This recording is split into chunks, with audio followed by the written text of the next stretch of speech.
আজকে আমরা রওনা দিয়েছি মায়াপুরের উদ্দেশ্যে। মায়াপুর নবদ্বীপের কথা তো প্রায় সকলেরই জানা। আমরা হাওড়া থেকে কাটোয়া লোকাল ধরে একদম বিষ্ণুপ্রিয়া হল্টে নামলাম। আর আমাদের 10টায় পৌঁছে যাওয়ার কথা ছিল বিষ্ণুপ্রিয়া হল্টে, কিন্তু যেহেতু ওভারহেডের তার সেরে গিয়েছিল সেই জন্য আমাদেরকে একটা স্টেশনেই প্রায় 3 ঘন্টা অপেক্ষা করতে হয়েছে। তাই জন্য প্রচণ্ড কষ্ট হয়েছে আজকে গরমের মধ্যে। আজকে এখানে নেমে প্রথমে যেহেতু অনেকটা বেলা হয়ে গেছে, আমরা তো মন্দিরে আর প্রসাদ পাবো না, টিকিট কাটার সময় চলে গেছে, কারণ মন্দিরে পৌঁছাতেই আমাদের 4টে-5টা বেজে যাবে। তাই জন্য আমরা এখানে এই যে আদর্শ হিন্দু হোটেল আছে, বিষ্ণুপ্রিয়া হল্ট স্টেশন থেকে নেমেই হোটেলটা আছে, তো এখানে আজকে একটু ভাত খেলাম। ভীষণ ভালো খাবার, একদম ঘরোয়া খাবার। অনেক দিন পর এরকম একটা হোটেলে এত ভালো খাবার পেলাম। তারপর টোটো ধরে এখন যাচ্ছি ঘাটের উদ্দেশ্যে। ফেরিঘাটে গিয়ে লঞ্চে করে ওই পারে যেতে হবে। ওই পারে মায়াপুরে নেমেই তারপরে টোটো ধরে একদম আমরা আজকে থাকবো গোস্বামী মহারাজের আশ্রমে।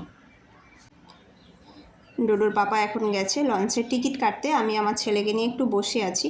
তবে অনেক দিন পর আবার লঞ্চে উঠবো। কলকাতায় যখন থাকতাম, কলকাতায় তো লঞ্চে যাতায়াত করা খুব সুবিধা ছিল বাগবাজার থেকে হাওড়া আসার।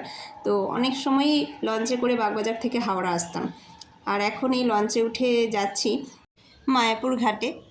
আজকে জলঙ্গি এবং গঙ্গা নদীর যে মিলনস্থল, সেই মিলনস্থলে গঙ্গা নদীর জল ঘোলাটে এবং জলঙ্গি নদীর জল কালো, এবং দুটো জল কেউ কারোর সাথে মিশে যাচ্ছে না। ন্যাচারালি জল তো জলের সাথে মিশেই যায়, কিন্তু কেউ কারোর সাথে মিশে যাচ্ছে না। এবং মিলনস্থলে যে একটা পরিষ্কার সীমারেখা টানা আছে, সেটা একদম নিজের চোখে দেখলাম, দারুণ অনুভূতি হলো। আমি এর আগে শুনেছি অনেকের মুখে যে মায়াপুর ঘাটে যাওয়ার মুখে গঙ্গা এবং জলঙ্গি নদীর মিলনস্থল পড়বে, কিন্তু নিজের চোখে কখনো দেখিনি। নিজের চোখে দেখে অসম্ভব সুন্দর অনুভূতি হলো। আর এখন আমরা এসেছি প্রসাদ পেতে। সন্ধেবেলায় টিকিট কেটে রেখেছিলাম, তারপরে মন্দিরের চারপাশে ঘুরছিলাম, ঘুরিয়ে তারপরে এখন প্রসাদ নিচ্ছি। আর এখানে কীর্তন হচ্ছে সন্ধেবেলা। আমার ছেলে একদম দেখেই নাচতে শুরু করে দিয়েছে।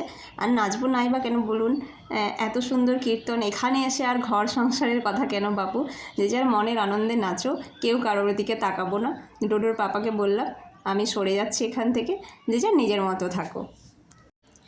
মায়াপুরে আসলে এখানে রাধা মাধবের দর্শন হয়, প্রসাদ পায়, অনেক বৈষ্ণব দর্শন হয়, খুব ভালো লাগে। আমার তো দীঘা যাওয়ার থেকেও, আমি জানি না, এটা আমার একমাত্র নিজস্ব পছন্দ, দীঘা যাওয়ার থেকেও আমার মায়াপুর ভীষণ ভালো লাগে।